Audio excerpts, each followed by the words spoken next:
and welcome to the channel. Today I'm going to be showing you how you can add a page correctly in Microsoft Word. So here we just have a demonstration document and I'm going to show you the difference between adding it correctly and incorrectly and what that actually means.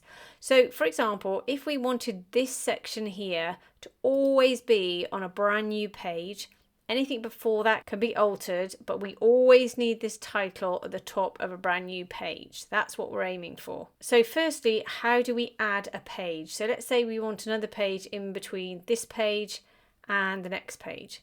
If you've completed this page or happy with it and you just want to pop to the bottom here and then go to Insert Break, we can add a page break. So what you've told Word is you now want this page to start on a new page and you want some extra space here to put in extra details. So click at the bottom here where your cursor is and then press the return key and then you can see your cursors at the top. Now the reason for that is if I go to the Home tab, if I go to this tool here and click, you can see all of your formatting marks, so all of your return keys, all of your space bars, all of your tab keys, and they look like this. What you can also see is where you've put your page break, and this is really important because it shows you where you can start typing and editing in order to create that spare page or to make sure that everything's on a subsequent page. And I'll show you that in a minute with this title. So if you want to continue typing here, for example, let's just hit the return key. You can see what would happen if I continued to type. That would be filled in and that spare page will be taken up with your new content. If I then started doing that to the rest of the page, so let me just pretend I'm typing. I've gone all the way down this page and you can see what happens is another page will be created. Now you might think, well actually I just wanted a spare page to put in some text here, but now I've got a blank page and I don't want that blank page. All you need to do is to select your page break and just delete it. Then you've entered all of your text or your extra images into here, but you've now got the text over on this page, allowing you to insert extra content. So let's say we always wanted this title here to be at the top of a page. If I just went like this and I just popped it at the top here, when I go to add some more text, let's say here, add some more text, and I keep going, you can see what's happened. That title is now halfway down my page.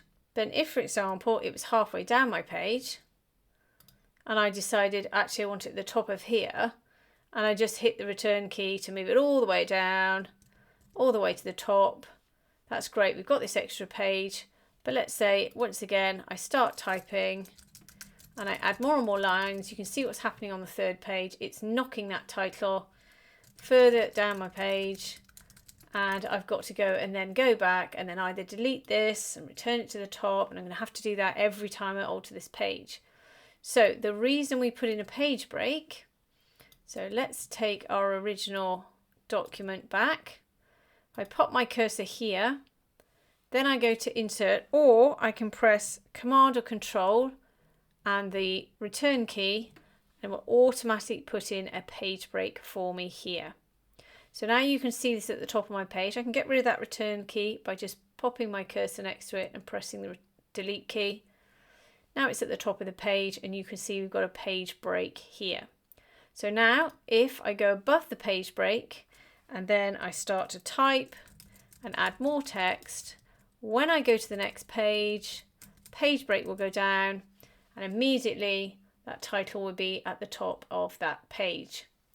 And in addition, if I continue on the next page, that title is going to stay exactly where it is. It's not going to move down the page. I don't have to delete anything, and it will remain there until I get to the bottom of the next page, and that will then feed onto the next page, ensuring this is always at the top of a page. Once again, if you change your mind, just select the page break and just press delete. Now it's just worth mentioning here about section breaks because people can get slightly confused with a section break.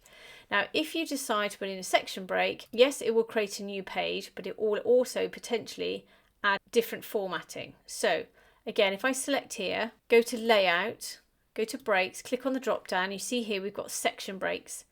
Now you can insert a section break so that the section then goes onto a new page, or you can have a section break where it breaks but it's in the middle of a page.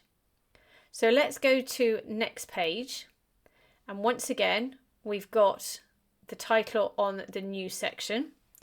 You can't see the section break because what's happened is I put it right next to this mark here, and you can see these little lines here, but if I click before it and press return, there you can see your section break. So what that's effectively done is split your document into two sections.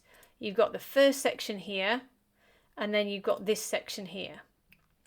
So section breaks will work in the same way. So again, if I type, introduce some text to the next page, you can see once again it's fed across to the next page. Now section breaks will treat some of your document differently. So for example, if you go into the headers and footers, you can see we've got section 1, and then section 2, which is after this section break. So you can see it's divided it into a new section. Now you can link these sections or you can unlink them. So here you can, if I click here, you can say link to previous or unlink. So it will come up as save as previous, but you can uncheck it and click link to previous, and you can see that link will disappear.